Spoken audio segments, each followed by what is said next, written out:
Sometimes life sends us messengers when we least expect them, carrying pleas that touch the deepest corners of our hearts. There's something sacred about the trust that forms between souls, even when they come from different worlds entirely.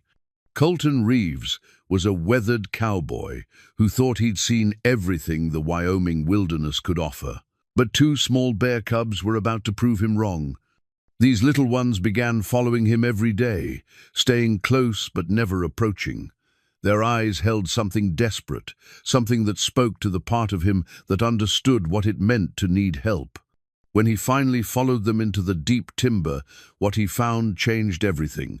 A wounded mother bear lay dying in a hidden hollow, and somehow these cubs had chosen him as their only hope. But why had they trusted a stranger with something so precious?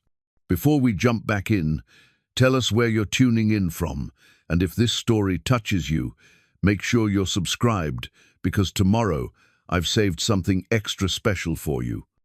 The morning mist clung to the valley floor like an old man's memories, soft and persistent, refusing to be hurried away by the autumn sun. Colton Reeves pulled his grandfather's silver pocket watch from his vest, 5:47 a.m., same as always. For 58 years he'd been rising before dawn, and for the last 40 of those, he'd been working this same stretch of Wyoming rangeland that his grandfather had claimed and his father had expanded.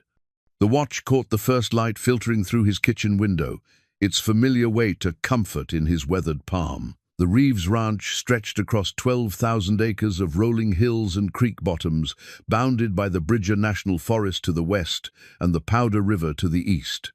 3 generations of his family had called this place home, had worked its soil, mended its fences, and knew every draw and ridge like the lines on their own hands. Colton could still remember his grandfather telling him that a man's true wealth wasn't measured in dollars, but in the number of sunrises he witnessed over land that knew his footsteps. He set the watch on the kitchen table beside his morning coffee, black as creek water after a storm. The silence in the house felt heavier these days, more noticeable since Mary passed 2 years ago come December. She used to fill these early hours with the gentle sounds of breakfast preparation, humming old hymns while she scrambled eggs and fried bacon. Now there was just the ticking of the mantel clock and the whisper of wind through the eaves. The kitchen still held traces of her presence, the blue and white checkered curtains she'd sewn, the ceramic rooster collection on the windowsill, the cast-iron skillet seasoned by decades of her cooking. Colton had left everything exactly as she'd arranged it, not from inability to move forward, but from a quiet recognition that some things were meant to remain unchanged. Memory had its own geography, and he'd learned to navigate it carefully. His children had grown up in this house, had learned to ride horses in the south pasture, had helped with spring branding and fall roundups until college called them away to different lives in distant cities. Sarah was a lawyer in Denver now, married to a banker with soft hands who'd never sat a horse. Tom worked for some tech company in Seattle, designing things Colton couldn't begin to understand. They called regularly, visited for holidays when they could, but their lives had grown beyond the boundaries of the ranch, beyond the rhythm of seasons that had shaped generations before them.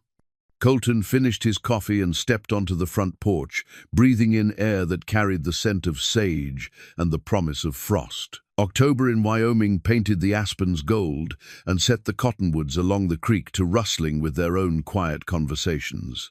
The mountains to the west wore caps of early snow, and the sky stretched endless and blue, broken only by the V-shaped flight of geese heading south.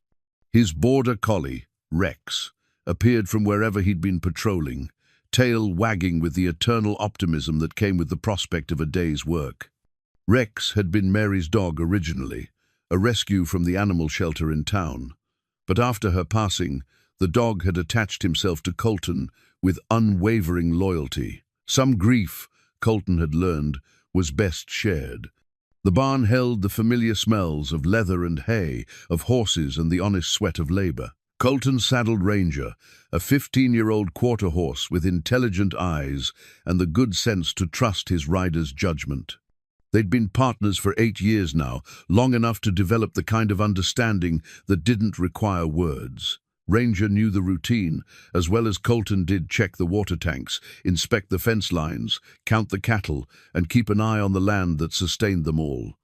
The ride to the north pasture took them along Willow Creek, where the water ran clear and cold over smooth stones. The creek had been the reason Colton's grandfather had settled here, back when water rights were simpler things and a man's handshake still counted for something. The willows along its banks were bare now, their yellow leaves carpeting the ground like scattered coins. It was Frank Mueller who'd first mentioned the poaching. Frank owned the adjacent spread, 8,000 acres of similar country, and at 72, he was one of the few men left who remembered the old ways of doing things.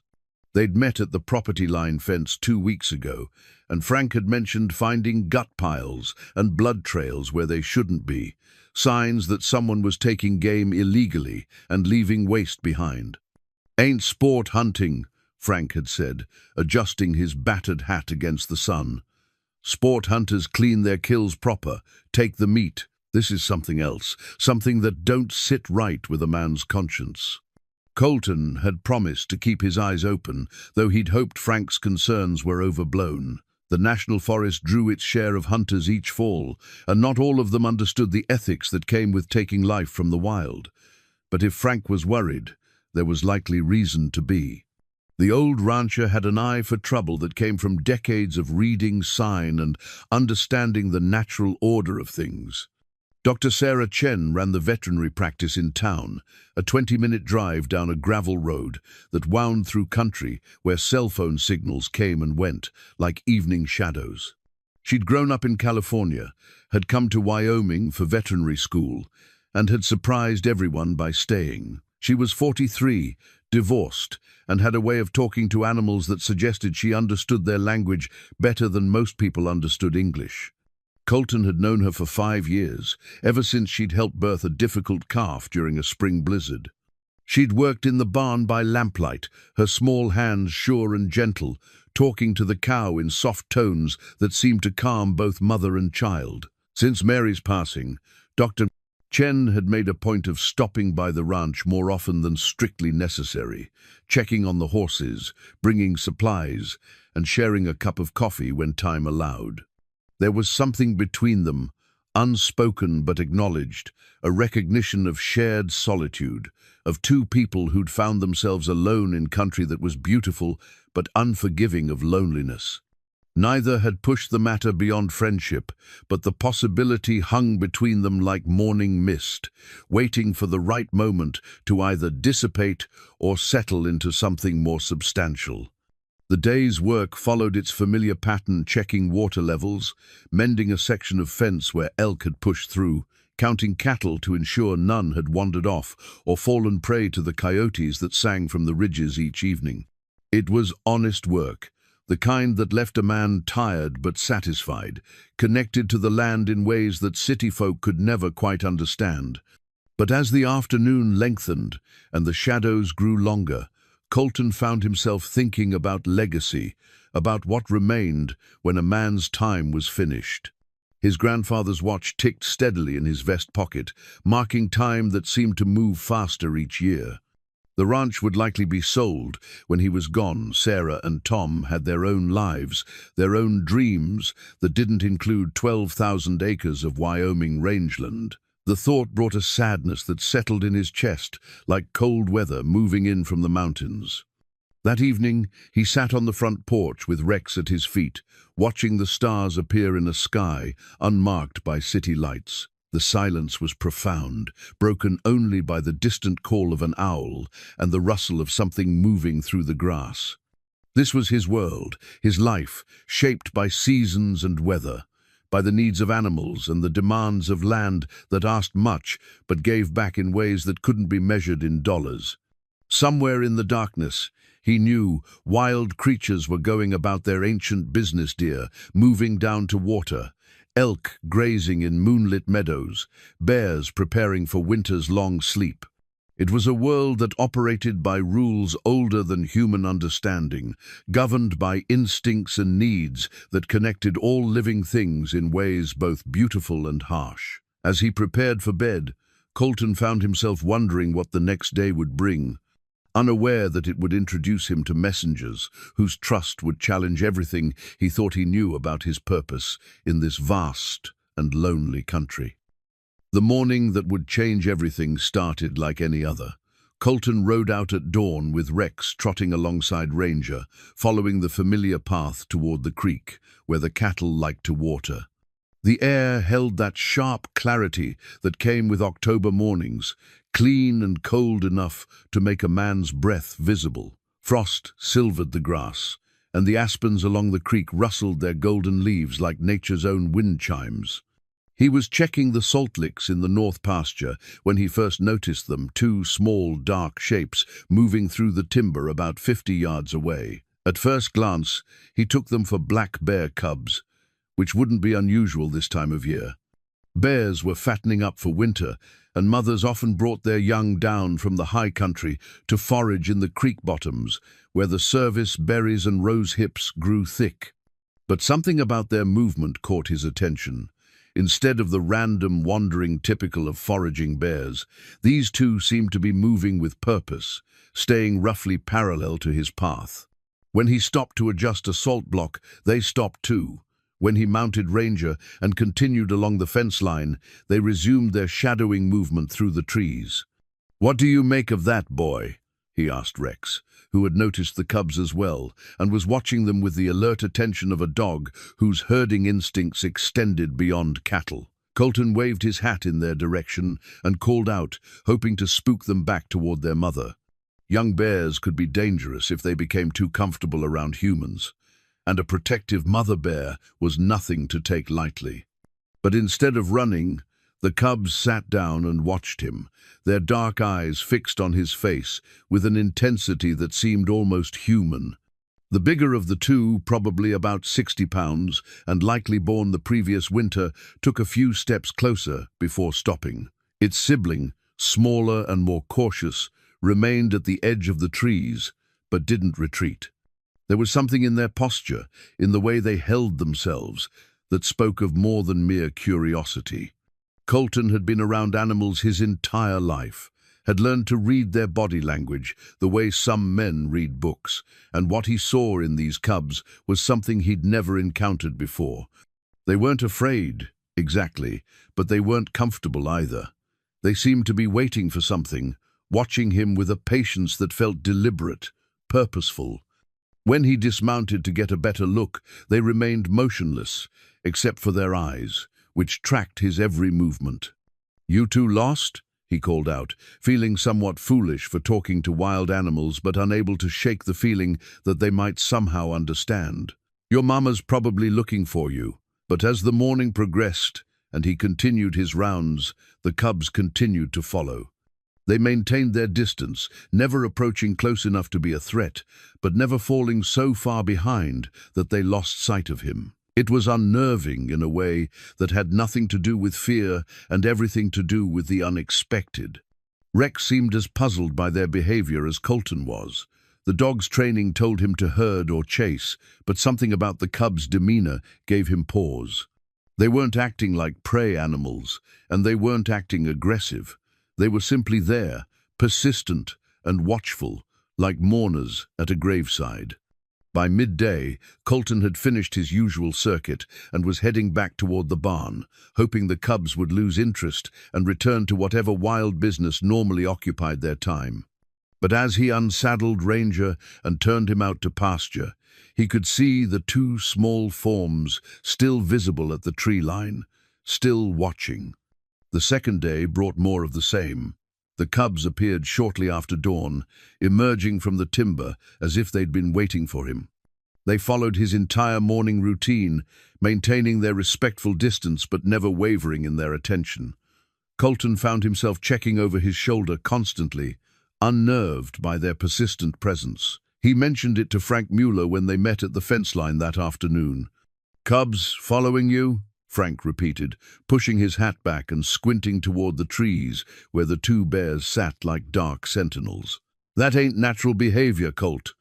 Cubs that age should be with their mother, learning to forage.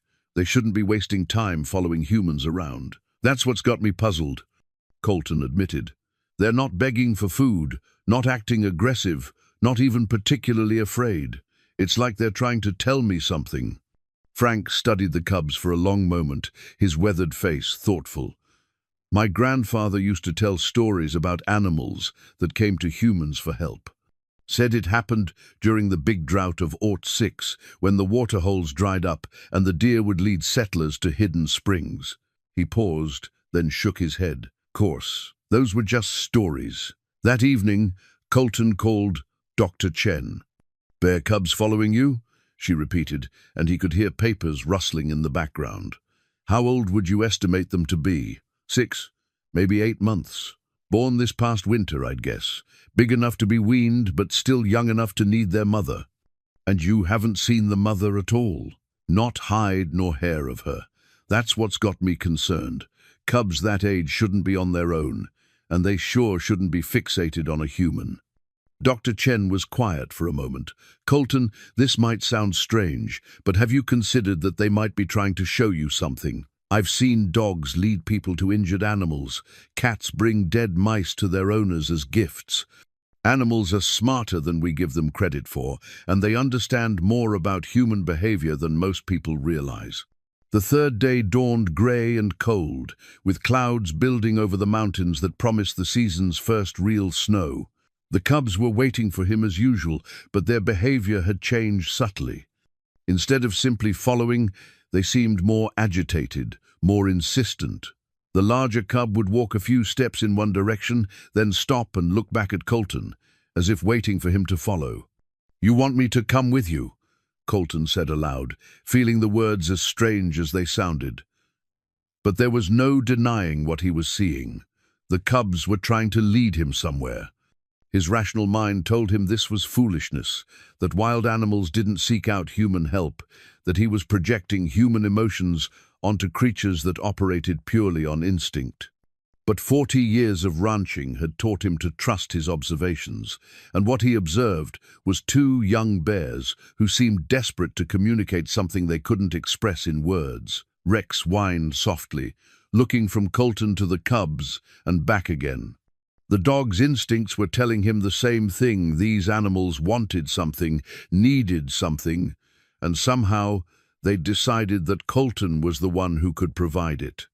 The decision came suddenly, born of curiosity and a lifetime of responding to creatures in distress. "All right," he told the cubs, dismounting from Ranger. "Show me what's got you so worked up." The larger cub immediately turned and began walking deeper into the timber, pausing every few steps to ensure Colton was following. Its smaller sibling fell in behind, and together they began a journey that would lead Colton away from everything familiar and toward a discovery that would challenge his understanding of trust, responsibility, and the connections that bind all living things. As they walked deeper into the forest, following game trails that wound between towering pines and over fallen logs, Colton found himself thinking about Dr. Chen's words. Animals were indeed smarter than most people realized, and perhaps what he was witnessing wasn't as impossible as it seemed. Perhaps, in their own way, these cubs were simply asking for help, the only way they knew how. The trees grew thicker as they climbed, and the cubs' pace became more urgent. Whatever they wanted to show him, they were getting close. Colton checked his watch. They'd been walking for nearly an hour, moving steadily upward into country he rarely visited. Soon, he would discover exactly why 2 bear cubs had chosen to place their trust in a weathered cowboy who was still learning to understand the language of hope. The hollow lay hidden beneath a canopy of spruce and fir, carved into a hillside by decades of spring runoff and sheltered by fallen logs and granite boulders. Colton might have walked past it a dozen times without noticing, but the cubs led him directly to its entrance, then stopped and looked back at him with eyes that held more than animal intelligence. What he found inside changed everything. The mother bear lay on her side in the deepest part of the hollow, her massive form rising and falling with labored breathing.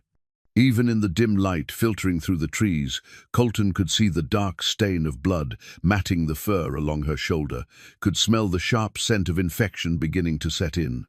She was conscious but weak, her eyes tracking his movement as he approached slowly, hands visible and empty. "Easy, Mama," he whispered, the way he'd talk to a spooked horse. "I'm here to help." The cubs positioned themselves between Colton and their mother, not aggressive but protective, watching his every move. The larger cub made a soft, huffing sound, as if trying to explain the situation, while its sibling pressed close to their mother's massive head. Colton knelt just outside the hollow's entrance, studying the wound with eyes trained by experience he'd hoped never to use again. The entry point was high on the shoulder, too high to be immediately fatal, but deep enough to cause significant damage.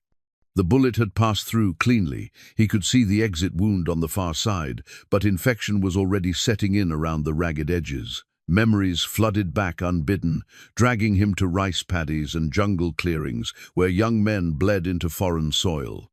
He'd been a medic in Vietnam, trained to patch holes in human bodies under conditions that would have challenged a fully equipped hospital. The skills came back like muscle memory, unwanted but necessary. "Jesus," he breathed, recognizing the work of a high-powered rifle. This wasn't the result of a hunting accident or a warning shot gone wrong. Someone had deliberately targeted this bear, had shot to wound rather than kill, and had left her to die slowly in the wilderness. In the back pocket of his jeans, Colton kept a small military surplus first aid kit, a habit left over from his army days and reinforced by decades of ranch work where cuts and injuries were common. The kit was basic but well-stocked: sterile gauze, antiseptic, medical tape, and a few emergency antibiotics he'd acquired from Dr. Chen for treating injured livestock. Working slowly and talking constantly in low, soothing tones, Colton began cleaning the wound. The mother bear flinched but didn't pull away, as if she understood that this strange human was trying to help. Her cubs watched every movement, occasionally making soft vocalizations that sounded almost like encouragement. The bullet had missed the major arteries but had torn through muscle and possibly nicked the shoulder blade. Without proper surgical intervention, infection would kill her within days. But with basic field medicine and the right antibiotics, she might have a chance. "I know this hurts, girl," Colton murmured as he irrigated the wound with sterile water from his canteen. "But we need to get this cleaned out before it gets any worse." The antiseptic brought a sharp hiss from the bear, but she held still, her intelligent eyes fixed on his face as if she were reading his intentions. When he began packing the wound with antibiotic-soaked gauze, she actually seemed to relax, as if recognizing that the burning sensation meant healing rather than harm. The cubs had begun to trust him as well. The smaller one approached close enough to sniff his boots, while the larger one positioned itself where it could watch both Colton and the surrounding forest. They were young, but already showing the intelligence and protective instincts that would serve them well in the wild if their mother survived. As he worked, Colton found himself remembering another time, another place, when his hands had fought infection and blood loss in a desperate attempt to preserve life. Private Rodriguez, barely 19 years old, had taken shrapnel in the shoulder during a firefight near Da Nang. Colton had worked on him for 3 hours in a muddy foxhole while mortars exploded around them, using the same basic techniques he was employing now. Rodriguez had lived, had gone home to Texas, married his high school sweetheart, raised 3 children, and sent Colton a Christmas card every year until his death from cancer in 2003. Sometimes the skills we wished we'd never learned turned out to be exactly what the world needed from us. The immediate crisis stabilized, Colton sat back on his heels and considered his options.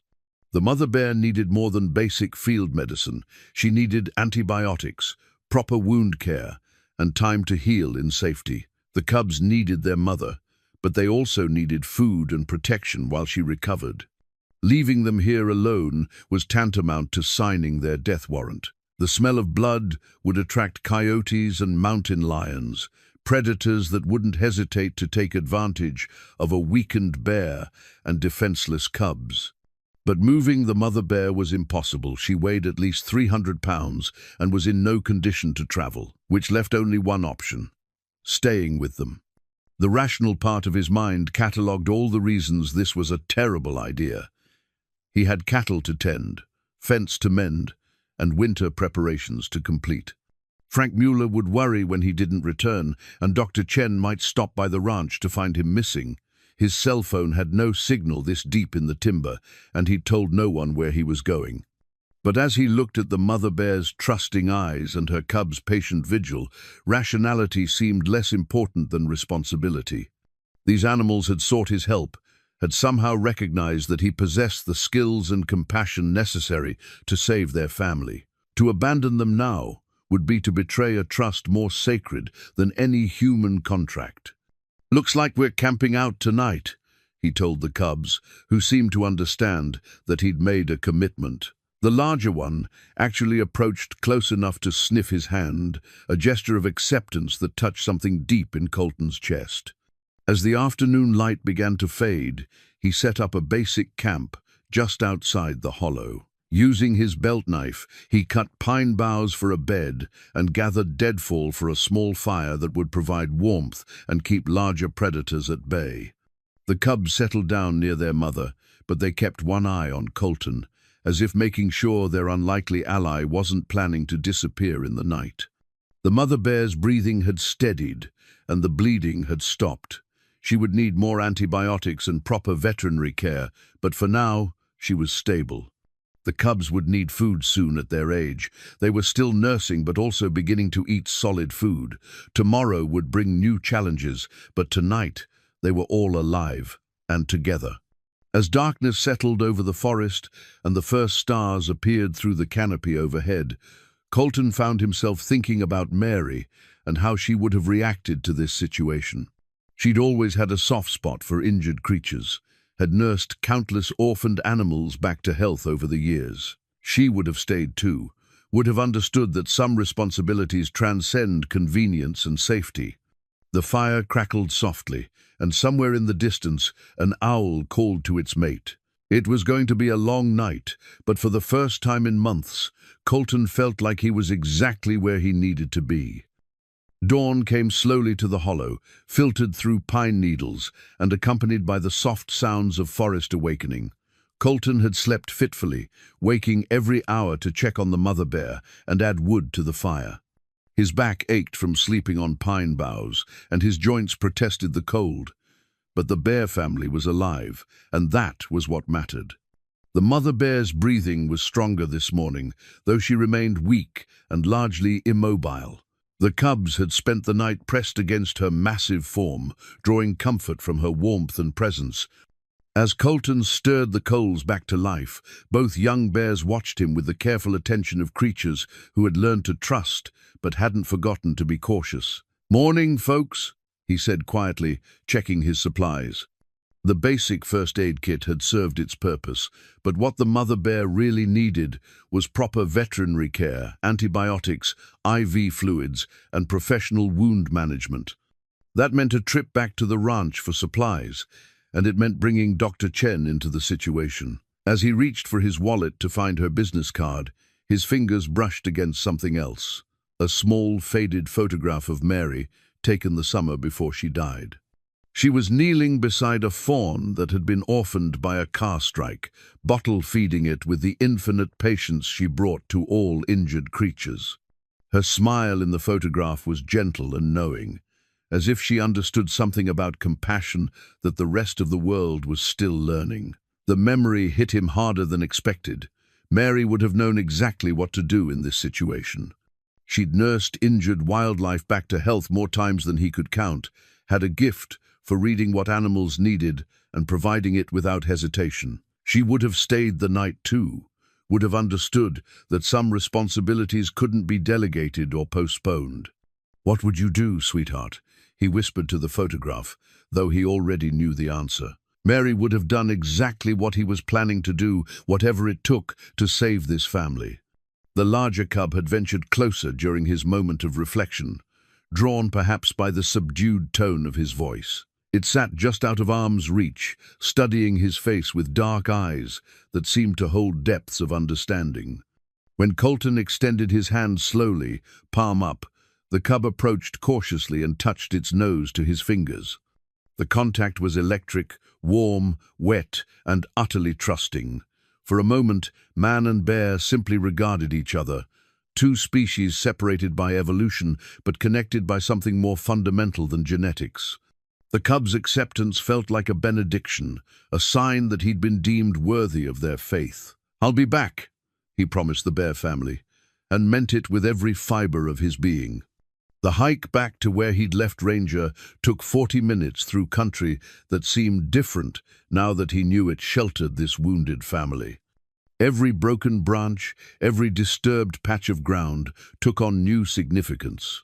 Someone had shot that mother bear deliberately, had left her to die slowly and painfully. The cruelty of it stirred an anger in Colton that he hadn't felt since Vietnam, a righteous fury that demanded justice. Ranger was waiting patiently where Colton had ground-tied him, grazing on the sparse grass and lifting his head with obvious relief when his rider appeared. Rex emerged from wherever he'd been hunting mice, tail wagging with the joy of reunion. The dog had remained with the horse rather than following into the deep timber border. Collies were smart that way, understanding their limitations and trusting their humans to handle situations beyond their expertise. The ride back to the ranch gave Colton time to think, to plan, and to wrestle with the implications of what he'd discovered. This wasn't just about one injured bear anymore. It was about a deliberate act of cruelty, about someone who took pleasure in causing unnecessary suffering. Frank's concerns about poaching suddenly seemed much more serious. At the ranch, he loaded his truck with supplies. More antibiotics, IV bags and tubing from his veterinary kit, blankets, camping gear, and enough food for several days. He also grabbed something he hadn't touched in years, his father's old hunting rifle, a .36, that had taken deer and elk but had never been pointed at another human being. He hoped it would stay that way. The phone call to Dr. Chen was difficult. "How did you explain that you'd found an injured bear, had performed field surgery, and were now committed to nursing her back to health in the middle of nowhere? How did you convey the depth of trust that had passed between species, the sense of sacred responsibility that came with being chosen as a protector?" "Colton?" Dr. Chen's voice was warm but concerned. "Are you all right? You sound—" "Sarah, I need your help with something unusual," he interrupted, "and I need you to trust me when I tell you that I can't explain everything over the phone." There was a pause, and he could almost hear her mental calculations. "What kind of help?" "The veterinary kind. I've got an injured animal that needs professional care, but the situation is complicated." "Complicated how?" Colton chose his words carefully. "The kind of complicated where the authorities might get involved, and not necessarily in a helpful way." He paused, then added, "Sarah, I wouldn't ask if it wasn't important, if it wasn't life or death." Another pause. Longer this time. "What do you need?" "Antibiotics. Enough for a large animal, maybe 300 pounds. Something for pain management. IV supplies if you can spare them." He hesitated, then added, "And maybe some advice from someone who understands wild animals better than I do." "Can you bring the animal to the clinic?" "No, I have to go to it." "Colton," she began, then stopped. When she spoke again, her voice was different, more professional but somehow warmer too. "I'll put together a kit, but I want to know what I'm getting into." "You're getting into the right thing," he said simply. "I can promise you that much." An hour later, Dr. Chen arrived at the ranch with a cooler full of medical supplies and an expression that mixed concern with curiosity. She was dressed for field work, boots, jeans, and a jacket that had seen plenty of outdoor use. Her dark hair was pulled back in a practical ponytail, and her eyes held the determined look of someone ready to help, regardless of the circumstances. "Before we go anywhere," she said, setting the cooler on his kitchen table, I need to know what we're dealing with. Patient confidentiality only goes so far when it involves large, wild animals and mysterious injuries. Colton met her gaze steadily. 300-pound black bear, female, gunshot wound to the shoulder. 2 cubs, depending on her survival. She's been down for at least 2 days, maybe longer. Dr. Chen's expression shifted through surprise, concern, and something that might have been anger. Someone shot a mother bear. On purpose. Close range, high-powered rifle. Shot to wound, not to kill. That's not hunting, she said flatly. That's cruelty. I know. And that's why I need your help, to make sure it doesn't end the way someone intended. She studied his face for a long moment, reading something there that seemed to satisfy her questions. All right, she said finally. Let's go save a bear. As they loaded the supplies into his truck, Colton felt a lightness he hadn't experienced in months. He wasn't alone in this anymore. Mary would have approved of Dr. Chen's immediate commitment to helping, would have recognized a kindred spirit in someone who understood that some responsibilities transcended convenience and safety. The drive back to the timber would take 20 minutes over rough country, but for the first time since finding the wounded bear, Colton felt like they might actually have a chance at success. The brass shell casing caught the afternoon light, like a small piece of evidence, waiting to tell its story. Colton found it half buried in pine needles, about 30 yards from the hollow, probably kicked aside by the shooter in his haste to leave the scene. He picked it up carefully, turning the spent cartridge over in his weathered fingers while Dr. Chen worked on the mother bear. 300 Winchester Magnum, he said quietly, recognizing the distinctive shape and size. It was a powerful round, designed for long-range hunting of large game, but this one had been fired at close range. The powder burns around the bear's wound told that story clearly enough. Dr. Chen looked up from where she knelt beside the mother bear, her hands steady as she examined the wound more thoroughly than Colton's field medicine had allowed. "That's a serious hunting cartridge," she said. "Not something you'd use unless you meant business. Or unless you wanted to cause maximum damage without an immediate kill," Colton replied, his voice carrying an edge of anger that surprised him with its intensity. The cubs had accepted Dr. Chen's presence with the same cautious trust they'd shown Colton, perhaps sensing that she meant their mother no harm. The smaller cub actually allowed her to examine its ears and eyes, submitting to her gentle handling with remarkable patience for a wild animal. "She's been shot before," Dr. Chen announced after completing her examination. "There's old scar tissue on her left hind quarter, probably from when she was younger. Someone's been using this bear for target practice." The words hit Colton like a physical blow. The idea that someone had been systematically tormenting this animal, turning her into a victim for their twisted entertainment, ignited a fury that made his hands shake. He'd seen cruelty in Vietnam, had witnessed what human beings were capable of when they abandoned their humanity, but this felt personal in a way that surprised him. "Can you save her?" he asked, though he dreaded the answer. "Maybe." Dr. Chen's response was measured, professional. "The wound is infected, but not beyond treatment. She's dehydrated and weak, but her vital signs are stable. With proper care, antibiotics, and time to heal, she could recover." She paused, looking at the cubs who were watching their mother's treatment with anxious attention. "The question is whether we can provide that care without putting ourselves in danger." "I'm not leaving them," Colton said flatly. "I know." Her smile was understanding rather than patronizing. "I wouldn't either, but we need to be smart about this. If someone's been using this bear for sport, they might come back to finish what they started." The thought hadn't occurred to Colton, but it made sense. Whoever had shot the mother bear might return to check on their handiwork, might want to see if their victim had died slowly and painfully as intended. The idea that he and Dr. Chen could be walking into an ambush added a new dimension to an already complex situation. "We need to tell Frank," Colton decided, "and probably Sheriff Rodriguez too." "The sheriff?" Dr. Chen looked skeptical. "What are we going to tell him? That we're camping in the woods with an illegally treated wild animal?" It was a valid concern. Technically, what they were doing probably violated several state and federal regulations regarding wildlife management, treating wild animals without proper permits, interfering with natural selection, potentially habituating dangerous animals to human contact. The list of possible charges could be extensive if someone decided to make an issue of it.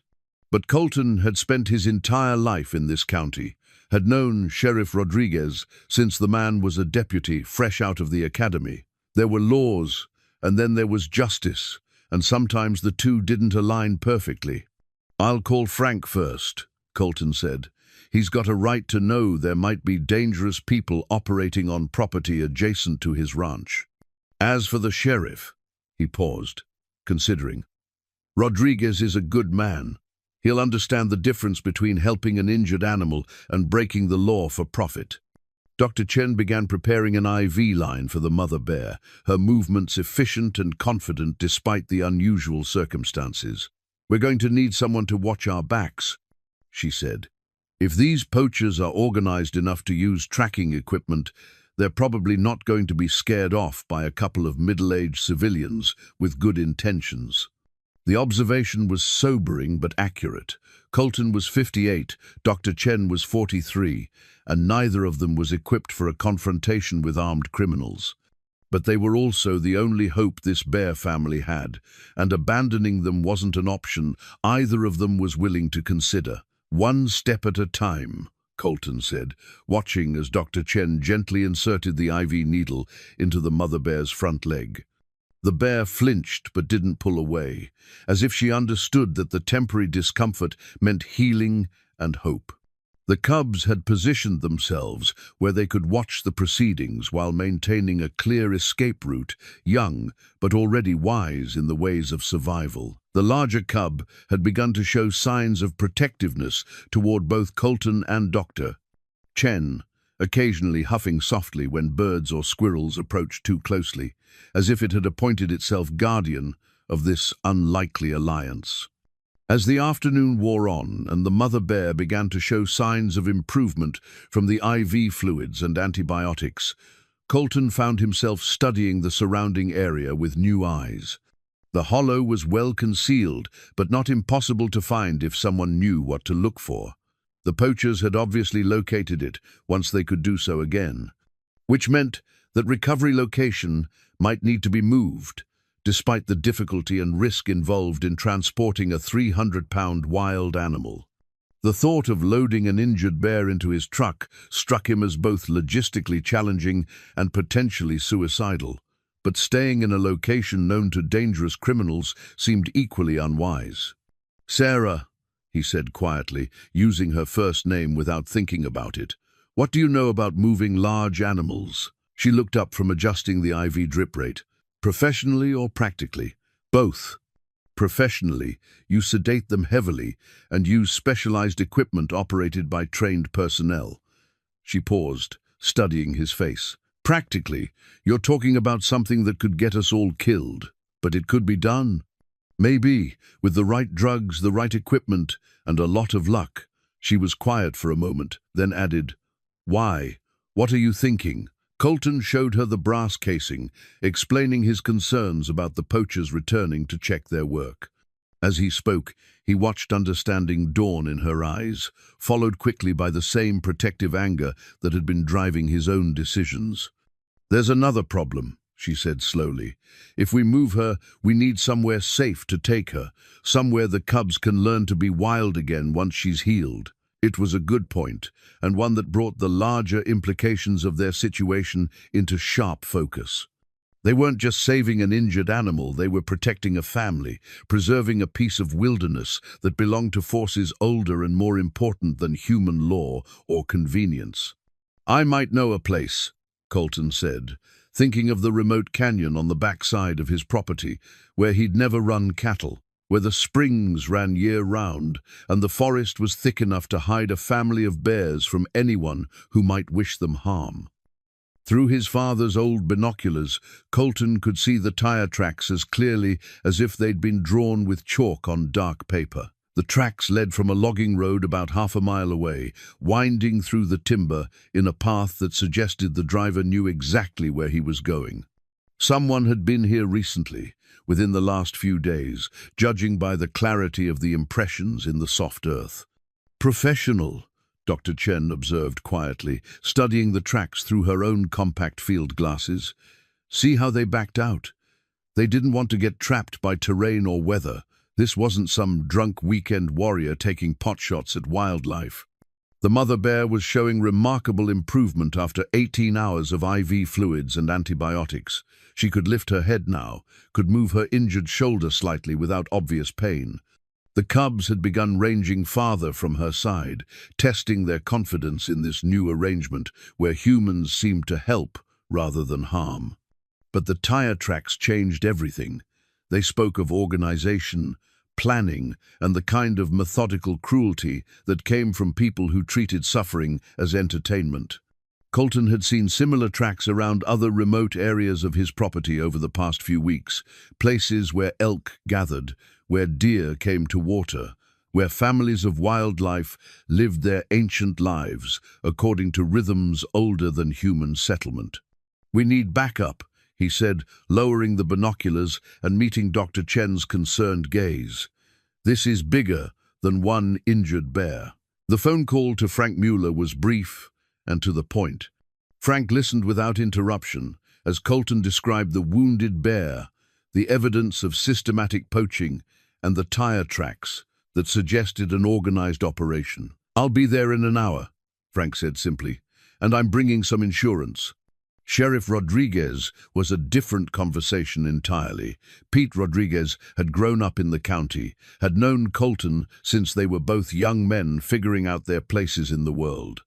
He'd been a fair sheriff for 15 years, understanding the difference between the letter of the law and the spirit of justice that made communities work. "Let me get this straight," Rodriguez said after Colton had explained the situation. "You've got an injured bear, evidence of illegal poaching, and you're providing medical care in the field rather than contacting Fish and Game. That's about the size of it, and you're calling me because you think these poachers might come back. I'm calling you because this isn't about one bear anymore, Pete. Someone's running an organized operation on public land, and they're not going to stop until someone makes them stop." There was a long pause on the other end of the line. "Fish and Game is going to want to know about the bear." "I know. And technically, what you're doing probably violates about 6 different regulations." "I know that too." Another pause. "But anyone who shoots a mother bear and leaves her to die slowly while her cubs watch is a piece of human garbage who needs to be stopped." "That's what I was hoping you'd say." "All right, I'll make some calls, see what I can find out about unusual activity in the area. But Colton, if this situation goes sideways, I can't protect you from the bureaucracy. You understand that?" "I understand. Thanks, Pete." Frank arrived as promised, driving his ancient Ford pickup and accompanied by his nephew Danny, a Iraq War veteran who'd been managing Frank's ranch since returning from his 3rd deployment. Danny was 35, quiet, and had the kind of alert watchfulness that came from places where inattention could be fatal. "Uncle Frank filled me in," Danny said after they'd hiked to the hollow and surveyed the situation. "You've got yourselves a real problem here." The two men studied the tire tracks with professional interest, noting details that Colton's rancher's eye had missed. Danny pointed out where someone had attempted to obscure footprints, where equipment had been unloaded and reloaded, where the poachers had taken time to scout the area before approaching the bear family. "Military precision," Danny observed. "These aren't amateur hunters. They've got training, equipment, and a plan." Frank was examining the brass shell casing with the attention of someone who'd been around firearms his entire life. "Custom loads," he announced. "This cartridge was hand-loaded for maximum velocity and impact. Someone spent time and money making ammunition specifically designed to cause maximum tissue damage without immediate lethality." The implications sent a chill down Colton's spine. They weren't dealing with casual cruelty or opportunistic criminals. This was organized, deliberate, and designed to maximize suffering.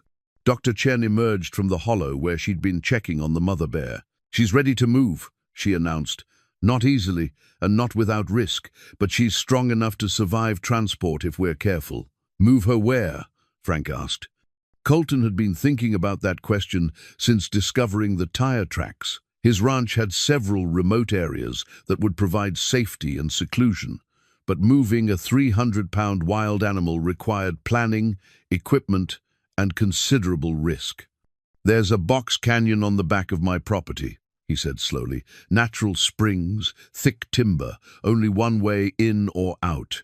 If we could get her there, she'd have time to heal properly while the cubs learn to forage." "How do we transport a bear?"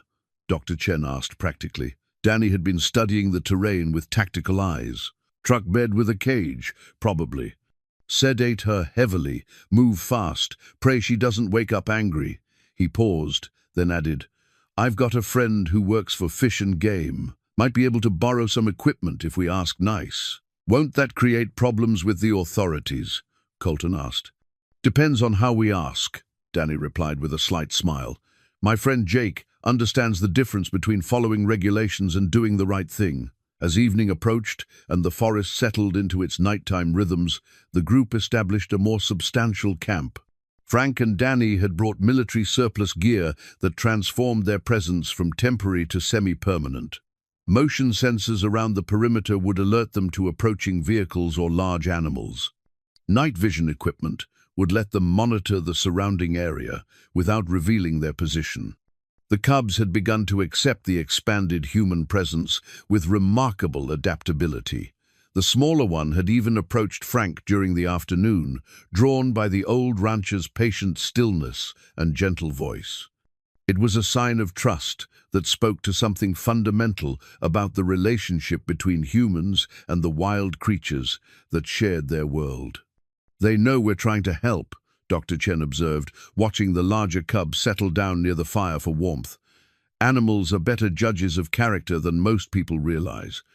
As the first stars appeared overhead and the mother bear slept peacefully under the influence of pain medication, Colton found himself thinking about the strange journey that had brought them all to this moment. 3 days ago, he'd been a lonely widower going through the motions of ranch work. Now he was part of a conspiracy to protect a wild family from human cruelty, surrounded by people who understood that some responsibilities transcended law and convenience. Through his father's binoculars, he scanned the dark forest one more time before settling in for the night watch. Somewhere out there, the poachers might be planning their return, but they would find a very different situation than the helpless victims they'd left behind. They would find people willing to fight for something more important than themselves. The GPS tracking collar was hidden so well that Danny almost missed it entirely. Tucked beneath a fallen log about 20 yards from the hollow, it would have been invisible to anyone not specifically looking for surveillance equipment. The device was small, black, and expensive-looking, the kind of technology that spoke of serious money and professional operation.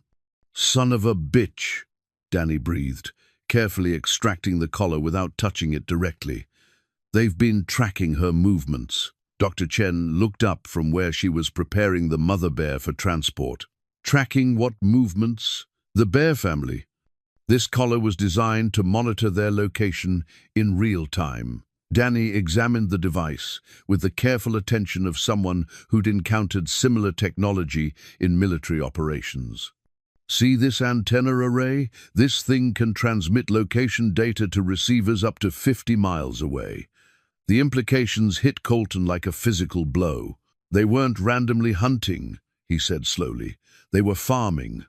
Frank's weathered face had gone pale.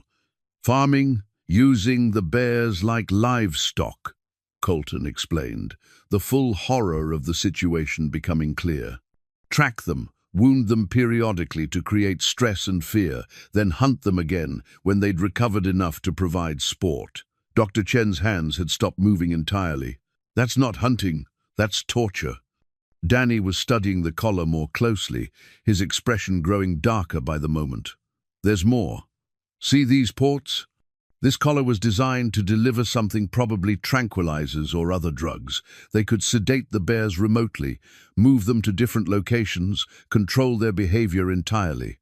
The mother bear, as if sensing the conversation about her torment, lifted her head and looked directly at the tracking collar in Danny's hands. Her eyes held an intelligence that seemed almost human, and for a moment, Colton could swear he saw recognition and relief that her electronic leash had finally been discovered. "How long?" Dr. Chen asked quietly. "Based on the wear patterns and battery life, probably 6 months," Danny replied. "Maybe longer. 6 months of systematic torture, 6 months of being hunted, wounded, tracked, and terrorized while trying to raise her cubs and survive in the wild."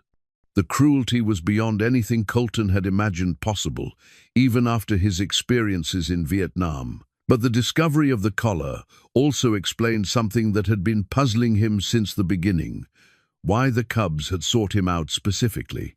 They hadn't been randomly looking for help. They'd learned to associate humans with their mother's suffering, but they'd also somehow recognized that not all humans were the same.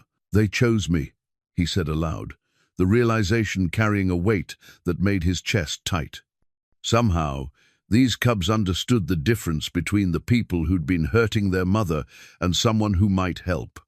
Frank was examining the tire tracks again, his expression grim. If they've been using tracking equipment, they know exactly where the bear is right now, which means they know about us too. The thought sent a chill through the group. If the poachers had been monitoring the bear's location continuously, they would have noticed when she stopped moving 3 days ago. They would have seen when additional heat signatures appeared in the area, when Colton first arrived, when Dr. Chen joined him, when Frank and Danny set up their expanded camp. "We're not rescuing a bear," Danny said flatly. "We're interfering with a business operation, and judging by the sophistication of this equipment, it's a business with serious money behind it." Dr. Chen had resumed her preparations for moving the mother bear, but her movements were more urgent now. "How soon can we get her out of here?" "Jake's bringing the transport cage within the hour," Danny replied, checking his watch. "But if they've been monitoring the situation, they might already be on their way." As if summoned by his words, the motion sensors around their perimeter began to beep softly, the signal that large objects were moving through the forest in their direction. Danny immediately switched to tactical mode, hand signaling for silence while he checked the night vision scope. "2 vehicles," he whispered, "coming from different directions. They're trying to box us in." Colton felt a familiar surge of adrenaline, the same heightened awareness he'd experienced in combat zones, where survival depended on quick thinking and decisive action. But this wasn't Vietnam. And the stakes weren't just his own life, they were the lives of an innocent family that had placed their trust in his protection. "Options?" he asked quietly. "Fight or run," Danny replied. "But running means leaving the bear, and fighting means risking everyone's life." Dr. Chen was working frantically to stabilize the mother bear for emergency transport. "She's not ready for this," she said. "Moving her now could kill her." The cubs seemed to sense the tension in the air. They pressed closer to their mother, making soft vocalizations that sounded almost like whimpers. The larger cub looked directly at Colton, its dark eyes holding a plea that transcended species barriers. Frank had positioned himself where he could watch the main approach route, his old deer rifle ready but held low. 30 years ago, I'd have been itching for this fight," he said quietly. "Now I'm just hoping these boys are smart enough to back down when they see we're serious." But Colton was beginning to understand that backing down wasn't an option for people running the kind of operation they'd discovered. Too much money was involved, too much investment in equipment and planning. The poachers couldn't afford to let witnesses walk away, couldn't risk exposure of what was probably a multi-state criminal enterprise. "Danny," he said quietly, "call Jake. Tell him we need that transport cage now, and we need backup. Official backup." "Already on it," Danny replied, speaking rapidly into his satellite phone. "Jake's 15 minutes out with the cage, and he's bringing friends from Fish and Game and the state police." The vehicles were getting closer, their engines audible now through the forest canopy. Whoever was coming wasn't trying to be stealthy anymore. They were counting on overwhelming force and intimidation to resolve the situation in their favor. Dr. Chen finished securing the IV line and looked up at Colton. Whatever happens, we can't let them take her back. He understood exactly what she meant. The mother bear had suffered enough, had endured months of systematic torture that violated every principle of human decency. Even if it cost them their lives, they couldn't allow that cycle of cruelty to continue.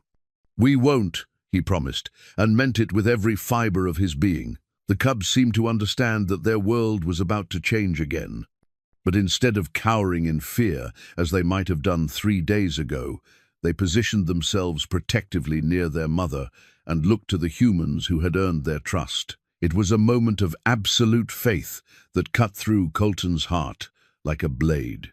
The first vehicle appeared through the trees, a large pickup truck with tinted windows and custom modifications that suggested military or law enforcement origins. Behind it, the sound of a second engine grew steadily louder. Danny raised his rifle slightly, not quite pointing it, but making its presence known. "Here we go," he said quietly. But as the truck drew closer, Colton noticed something that made him lower his own weapon. The vehicle bore official markings, Fish and Game logos on the doors, emergency lights on the roof, and the distinctive profile of government-issued equipment. "Hold your fire," he called out. "That's Jake." The rescue had arrived, but Colton couldn't shake the feeling that the real danger was just beginning. The poachers knew about the tracking collar, knew their operation had been discovered, and they wouldn't give up their valuable assets without a fight. As Jake's team began setting up the transport cage and preparing to move the mother bear to safety, Colton found himself scanning the forest with his father's binoculars, looking for signs of the real threat that was still out there, still watching, still planning. The GPS collar lay disabled on the ground beside the hollow, its electronic tyranny finally broken. But the people who had placed it there were still free, still dangerous, and now they knew that their victims had found protectors willing to fight back. Jake Martinez emerged from the Fish and Game truck like a man who'd been preparing for this moment his entire career. 38 years old, built like the college linebacker he'd once been, and carrying the quiet authority that came from 15 years of dealing with both wildlife and the kind of people who abused it. Behind him came 2 state police officers and a federal wildlife agent whose presence meant this situation had already escalated beyond local jurisdiction. "Danny filled me in on the radio," Jake said without preamble, surveying the scene with professional eyes. "GPS tracking collar, systematic torture, organized poaching ring. We've been looking for these bastards for 8 months. The federal agent, a woman in her 40s who introduced herself as Special Agent Rebecca Torres, knelt beside the disabled tracking collar with the reverence of someone handling crucial evidence. "This is the break we've been waiting for," she said. "We've had reports of similar operations in Colorado, Montana, and Idaho. Always the same pattern, high-value wildlife tracked and tortured for the entertainment of clients willing to pay premium prices for guaranteed hunts." Dr. Chen looked up from her final preparations of the mother bear. "Clients? Rich sociopaths who get bored with conventional hunting," Agent Torres explained. "They pay top dollar to hunt animals that have been pre-stressed, pre-wounded, and tracked in real time. Takes all the uncertainty out of the experience while maximizing the animal's suffering." The casual description of such calculated cruelty made Colton's hands clench into fists. He'd seen the worst of human nature in Vietnam, but this seemed to represent a new category of evil cruelty as luxury entertainment, suffering as a purchased commodity. Jake was examining the transport cage that had been unloaded from a specialized trailer. "She's going to fit, but it's going to be tight. How's her condition?" "Stable but weak," Dr. Chen replied. "The sedation should keep her calm during transport, but any major stress could cause complications." The cubs watched the flurry of human activity with the patient attention they'd shown throughout their ordeal. They seemed to understand that these new humans were connected to the ones who'd been helping their mother, but they remained cautious, ready to bolt if the situation turned threatening. Agent Torres was coordinating with her headquarters via satellite phone, her voice low but urgent. "We need surveillance on all known access roads within a 20-mile radius," she was saying. "If they've been monitoring this location electronically, they know their operation has been compromised." Frank had positioned himself at a vantage point where he could watch the main approaches to the hollow. His old rancher's instincts were telling him that trouble was coming, and Danny had learned to trust his uncle's intuition about such things. "Movement on the ridgeline," Frank called out quietly. "2 vehicles, maybe 3, coming from the northwest." Jake immediately switched to operational mode, directing his team to positions that would provide both protection and clear fields of fire if the situation deteriorated. The state police officers began setting up a perimeter while Agent Torres continued her coordination with federal backup. "How long to get the bear loaded and moving?" Jake asked Dr. Chen. 10 minutes if everything goes smoothly," she replied. "Longer if she fights the sedation." "She won't fight," Colton said with surprising certainty. "She trusts us." As if to prove his point, the mother bear allowed herself to be guided into the transport cage with minimal resistance. The cubs followed close behind, unwilling to be separated from their mother, even in this strange and frightening situation. Danny had retrieved his grandfather's hand-carved wooden whistle from his pack, a simple instrument that had been used to call cattle for 3 generations. He'd been practicing with it during their time in the hollow, and the cubs had learned to associate its sound with safety and reassurance. "If things go bad," Danny told Colton, "use this to signal the cubs. They'll come to you rather than running blind into the forest." The whistle felt warm in Colton's palm, worn smooth by decades of use. It represented something important about continuity, about the passing of knowledge and responsibility from one generation to the next. His grandfather had carved it, his father had used it, and now it might serve to protect a family that had placed their trust in human compassion. Agent Torres finished her call and approached the group with news that chilled everyone present. "We've identified the vehicles approaching our position. They belong to Marcus Kellerman and his associates, professional poachers with connections to international wildlife trafficking. These people are extremely dangerous and extremely well-armed." "How dangerous?" Jake asked. "Kellerman's a former military contractor who's been operating illegal hunting operations across the western United States. His clients include foreign nationals willing to pay 6 figures for exotic hunting experiences. He's suspected in the deaths of 3 federal agents in Montana last year." The information transformed their situation from wildlife rescue to potential combat operation. They weren't dealing with local criminals anymore. They were facing professional killers who viewed human life as just another obstacle to their business operations. "We should call for more backup," one of the state police officers suggested. "No time," Agent Torres replied. "Kellerman's pattern is to eliminate witnesses and destroy evidence. If we wait for reinforcements, everyone here dies, and the bears disappear into his trafficking network." Dr. Chen had finished securing the mother bear in the transport cage, but her hands were shaking slightly as she checked the IV connections one final time. "I'm a veterinarian," she said quietly. "I didn't sign up for a gunfight." "None of us did," Colton replied, placing a gentle hand on her shoulder. "But sometimes we don't get to choose what we're called to do." The cubs were becoming agitated, sensing the tension in the air and the urgency of the human activity around them. The smaller one had pressed itself against the transport cage, trying to maintain physical contact with its mother. The larger one positioned itself where it could watch all the humans while maintaining a clear escape route. Jake was checking his equipment with the methodical precision of someone who'd been in similar situations before. "The good news is that we know this terrain better than they do. The bad news is that they've probably been planning this operation for weeks." "What's the plan?" Frank asked, his old deer rifle held ready but pointed safely toward the ground. "We get the bears out of here," Agent Torres said simply. "Everything else is secondary to that objective." Danny had been studying the approaching vehicles through night vision equipment. 3 trucks, military-style modifications, at least 8 personnel. They're setting up a perimeter to prevent escape rather than mounting a direct assault. They want to capture rather than kill, Agent Torres observed. The bears are valuable assets. They'll try to take them alive if possible. Over my dead body, Colton said quietly, and meant every word. The federal agent looked at him with new respect. Let's hope it doesn't come to that. But if it does, we need everyone to understand that these people have killed federal agents. They won't hesitate to kill civilians who get in their way. As the first headlights appeared through the forest canopy, Jake began the process of starting the transport vehicle.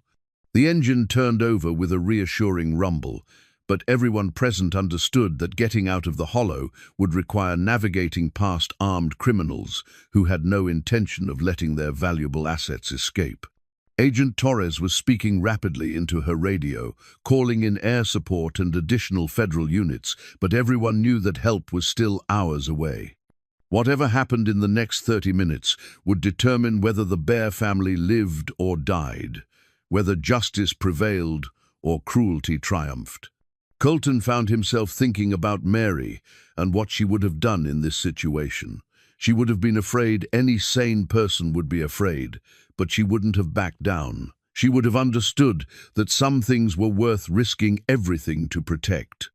The cubs seemed to sense that their world was about to change again, but this time they looked to the humans who had earned their trust rather than cowering in fear. It was a responsibility that weighed heavily on everyone present, a sacred trust that couldn't be betrayed, regardless of the personal cost. Through his father's binoculars, Colton could see armed figures moving through the forest, professional and methodical in their approach. The final confrontation was beginning, and everything they'd worked for, everything the Bear family represented about the possibility of trust between species, hung in the balance. The wooden whistle felt solid and reassuring in his hand, a connection to generations of men who had protected what they loved, regardless of the danger. Soon, he might need to use it to call the cubs to safety, to honor the trust they'd placed in his protection. The battle for a family's freedom was about to begin. The first tranquilizer dart hit the tree beside Colton's head with a soft thunk that spoke of professional equipment and deadly intent. Marcus Kellerman's voice carried clearly through the forest darkness, amplified by military-grade communication equipment. "You're interfering with a lawful business operation," the voice announced with the cold authority of someone accustomed to being obeyed. "Return our property, and you can walk away from this." Agent Torres had positioned herself behind the transport trailer, her weapon drawn and her radio crackling with updates from federal backup, still 20 minutes away. "There's nothing lawful about animal torture," she called back. "FBI, you're surrounded." Kellerman's laugh carried genuine amusement. "Agent Torres, I presume. We've been monitoring your communications for the past hour. Your backup is delayed by a convenient rock slide on Highway 14. You're on your own." The implications sent a chill through Colton's spine. These people had the resources and planning capability to manipulate federal response times, to coordinate their operations across multiple states while staying ahead of law enforcement. They weren't just criminals, they were professionals operating with military precision. Jake had the transport vehicle running, but the narrow track leading out of the hollow created a natural choke point that Kellerman's people had undoubtedly blocked.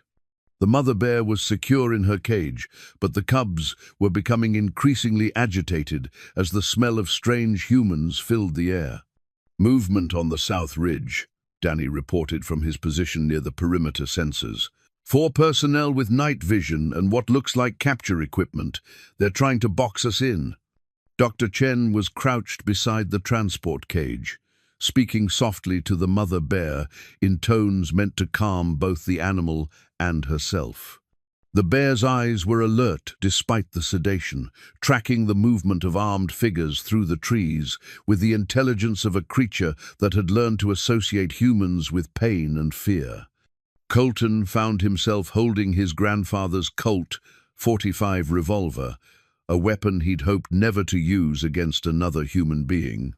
The weight of it in his hand carried the gravity of 60 years of family history, of men who had protected what they loved, regardless of the personal cost. The larger cub had positioned itself near Colton's feet, not seeking protection, but offering it a gesture of loyalty that cut through his fear like sunlight through storm clouds. These animals had chosen to trust him, had somehow recognized that not all humans were monsters, and that trust created a responsibility he couldn't abandon. "They're using thermal imaging," Frank observed from his vantage point, overlooking the main approach. "Professional equipment, military tactics. These boys have done this before." A spotlight blazed to life from the ridge above them, bathing the hollow in harsh white light that destroyed their night vision and turned them into easy targets. Kellerman's voice followed immediately, now speaking through a bullhorn with the authority of someone delivering an ultimatum. "You have exactly 60 seconds to return our animals and surrender your weapons. After that, we take what belongs to us and leave no witnesses." Agent Torres was speaking rapidly into her radio, but Colton could see the hopelessness in her expression. Federal backup was too far away, local law enforcement was outgunned, and Kellerman's people had the high ground and superior equipment. "Jake," Colton called out quietly, "can you get that truck moving if we give you cover?" "Maybe, but the track's narrow and they'll have a clear shot at the engine block from the ridge." The 60 seconds were ticking away with mechanical precision, each moment bringing them closer to a confrontation that would determine whether justice or cruelty prevailed. The cubs seemed to sense the approaching violence, pressing closer to their human protectors while their mother watched from behind the bars of her transport cage. Danny had been studying the terrain with tactical eyes, looking for advantages that might offset their numerical and equipment disadvantages. "There's a game trail that leads up the back of the ridge," he said quietly. "Steep, but it would put us above their position." "How many people?" Agent Torres asked. "2, maybe 3, but it would split our forces and leave the bears vulnerable." Kellerman's voice cut through their planning with cold finality. "Time's up. You had your chance." The first shots came from multiple directions simultaneously, not bullets, but tranquilizer darts, designed to incapacitate rather than kill. They wanted prisoners, wanted to eliminate witnesses while keeping their valuable animals alive for future torture. Colton threw himself behind a fallen log as darts thudded into the wood around him. The cubs scattered instinctively, but the larger one stopped after just a few yards, looking back at him with eyes that held a question he couldn't misinterpret. "Go!" he shouted, pulling the wooden whistle from his pocket. "I'll call you when it's safe." The sharp blast of the whistle sent both cubs racing toward the deeper forest, following escape routes they'd learned during months of avoiding their tormentors. At least they would survive whatever happened here. But as armed figures began their final approach through the trees, Colton realized that survival might not be an option for any of the humans who had dared to interfere with Marcus Kellerman's profitable cruelty. The emergency flare gun belonged to Jake's standard fish and game equipment, designed for signaling rescue helicopters in remote wilderness areas. But as Colton gripped it in his left hand while keeping his grandfather's revolver ready in his right, he knew it might serve a very different purpose tonight. Danny had made his move up the game trail, using his military training to reach the high ground where Kellerman's spotlights couldn't penetrate. The sound of his movement was covered by the increasing chaos in the hollow as tranquilizer darts continued to fly and Agent Torres returned fire with her service weapon. "They're trying to take the transport truck," Jake shouted from behind the engine block, where he'd taken cover after 2 darts had missed his head by inches. The mother bear was visible through the cage bars, alert and watching the human conflict with intelligence that seemed to grasp the stakes involved. Frank had positioned himself where his deer rifle could cover the main approach, but he was 72 years old and facing professional killers with military equipment. The odds were impossible, but the old rancher held his ground with the stubborn courage that had sustained 3 generations of his family on this unforgiving land. Dr. Chen was pressed against the transport trailer's wheel well, her veterinary training useless in a situation that called for combat skills she'd never needed to develop. But when one of Kellerman's men appeared through the trees, moving to flank their position, She proved that courage came in many forms. "Behind you!" she shouted, alerting Agent Torres to the threat, just as the federal agent spun and put 2 rounds center mass into the approaching figure. The tactical situation was deteriorating rapidly. Kellerman's people had night vision, superior numbers, and the high ground. Worse, they were using non-lethal weapons, while the rescue team was forced to use deadly force, a psychological disadvantage that spoke to the criminals' confidence in their eventual victory. "Jake, get that engine started," Agent Torres commanded while reloading her weapon. "We're leaving now, whether the road's clear or not." But as Jake moved toward the driver's seat, a tranquilizer dart caught him in the shoulder. He stumbled, his coordination already beginning to fail as the powerful sedative entered his bloodstream. "I got it," Colton called out, abandoning his cover to reach the transport truck. A dart whistled past his ear as he dove for the driver's door, his grandfather's revolver forgotten in his focus on saving the Bear family that had trusted him with their lives. The engine was already running, but the narrow track leading out of the hollow was blocked by one of Kellerman's vehicles. Getting past would require ramming through or finding another route, neither option particularly appealing when carrying a 300-pound injured bear and 2 terrified cubs somewhere in the surrounding forest. That's when Danny's voice came through the darkness from the ridge above. "I've got eyes on their command position. Kellerman's coordinating from a mobile unit about 200 yards northwest." The information gave Colton an idea born of desperation and the kind of tactical thinking he'd learned in places where conventional solutions meant death. If they couldn't fight their way out, maybe they could create enough chaos to escape in the confusion. He raised the emergency flare gun toward the ridge where the spotlight was mounted, took careful aim despite the tranquilizer darts still flying around him, and pulled the trigger. The flare streaked upward like a miniature meteor, its brilliant red light turning night into day and destroying the night vision of everyone watching. "Move! Move! Move!" he shouted, throwing the truck into gear and pointing it toward the block trail.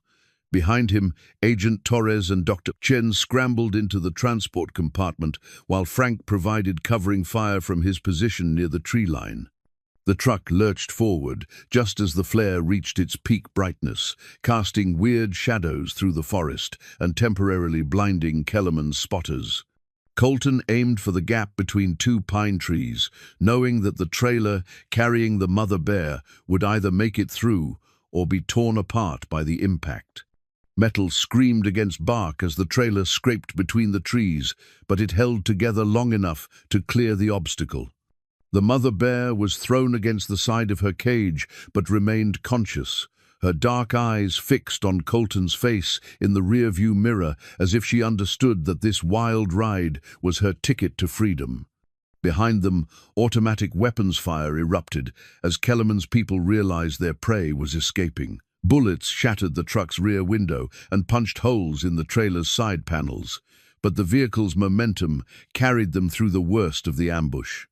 "Danny's still up there," Dr. Chen shouted over the noise of gunfire and grinding gears. "He'll be fine," Colton replied with more confidence than he felt. "Military training. He knows how to disappear when things get hot." But as they reached the main logging road and he pushed the accelerator to the floor, Colton could see pursuit vehicles starting their engines in his side mirrors. The escape was just beginning, and Marcus Kellerman wasn't the kind of man who accepted defeat gracefully. The emergency flare was still burning on the ridge behind them, a beacon of defiance that announced to the Wyoming wilderness that sometimes ordinary people found the courage to fight for something more important than their own safety. 6 months later, Colton stood in the canyon on the back of his property, where a simple wooden cross marked the place where trust had been born between species. The cross was rough-hewn from local pine, carved with his own hands during the long winter evenings when the memory of that October night still made his chest tight with emotion. The mother bear had recovered completely. Dr. Chen's expert care and the sanctuary of the hidden canyon had given her the time and safety needed to heal both physically and psychologically. The cubs had grown into confident young adults, still recognizable but independent now, ready to face the world with the wisdom their ordeal had taught them. Marcus Kellerman was serving 3 consecutive life sentences in federal prison, along with most of his organization. The GPS tracking evidence had broken open a wildlife trafficking ring that spanned 6 states and involved over $40 million in illegal hunting operations. Agent Torres had received a commendation for her work on the case, though she'd told Colton privately that the real heroes were ordinary citizens who'd risked everything to protect creatures that couldn't protect themselves. Danny had escaped from the ridge that night by following game trails he'd learned as a boy, emerging 3 miles away to find federal backup finally arriving. His military skills had proved invaluable in identifying and dismantling the rest of Kellerman's surveillance network, ensuring that no other wildlife families would suffer similar torture. Jake had recovered from the tranquilizer dart with no lasting effects, though he'd joked that being sedated by professionals had been the best sleep he'd gotten in years. Fish and Game had implemented new protocols for dealing with organized poaching operations, and Jake had been promoted to head a new wildlife crimes unit that was already making a difference across the region. Sheriff Rodriguez had quietly ensured that no charges were filed against any of the civilians involved in the rescue operation. As he'd told the federal prosecutors, sometimes doing the right thing required bending rules that hadn't been written with real-world situations in mind. Frank Mueller had become something of a local legend, the 72-year-old rancher who'd faced down professional killers to protect a bear family. He'd taken to giving talks at schools about wildlife conservation, always ending with the observation that courage wasn't the absence of fear, but the decision to do what was right, despite being afraid. Dr. Chen had expanded her practice to include wildlife rehabilitation, using the skills she'd developed during the bear rescue to help other injured animals. She and Colton had grown closer over the months of recovery and legal proceedings, finding in each other the kind of deep companionship that came from shared purpose and mutual respect. But it was the bear family themselves that had provided the most profound transformation. Watching them learn to trust again, seeing the cubs grow strong and confident under their mother's renewed protection, had given Colton a sense of purpose he hadn't felt since Mary's death. He'd begun volunteering with wildlife conservation groups, sharing his story at fundraising events and legislative hearings. The ranch was still his home, still required the daily attention that had shaped 3 generations of his family. But now, it also served as an unofficial sanctuary for injured wildlife, a place where Dr. Chen brought animals that needed the kind of patient, long-term care that couldn't be provided in a conventional clinic. The cubs still visited occasionally, usually in the early morning hours when the mist clung to the valley floor. They were wild animals now, following their own paths through the mountain wilderness, but they remembered the humans who had saved their family. The larger cub, now a substantial young adult, would sometimes sit at the edge of the tree line and watch Colton work, a reminder of the trust that had changed both their lives. Mary's presence was still felt in the house, in the blue and white checkered curtains and the ceramic rooster collection. But the overwhelming sadness that had marked the first years after her death had been replaced by something warmer gratitude for the time they'd shared, and recognition that her legacy of compassion lived on in the work he was doing. The pocket watch still marked the passage of time with the same steady rhythm, but the hours felt different now. Instead of empty stretches to be endured, they were filled with purpose and connection. The land that had felt lonely and burdensome had become a sanctuary where healing could take place. On this particular morning, as he stood beside the simple wooden cross that marked the beginning of an extraordinary friendship, Colton could hear the sound of Dr. Chen's truck coming up the canyon road.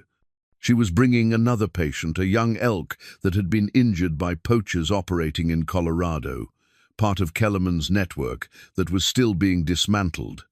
The work continued, the healing continued, and the trust between species that had begun with 2 desperate cubs continued to grow and spread. Sometimes, Colton reflected, the most important changes in life came not from seeking purpose, but from allowing purpose to find you. As Dr. Chen's truck appeared through the trees, Colton touched the wooden cross one more time and headed down to help with the new arrival. Somewhere in the forest, he knew the bear family was going about their daily business with the confidence that came from knowing they were protected by humans, who understood that some responsibilities transcended species barriers. The message they had carried that October morning, that trust could bridge any divide, that compassion could overcome cruelty, that ordinary people could make extraordinary differences, continued to ripple outward like stones thrown into still water. And in a world that often seemed dominated by selfishness and cruelty, that message had never been more important. The little bears had led a lonely cowboy to discover that his greatest purpose lay not in the land he owned, but in the trust he could earn from creatures who had every reason to fear human contact. It was a lesson worth carrying forward, one wooden cross and one rescued family at a time.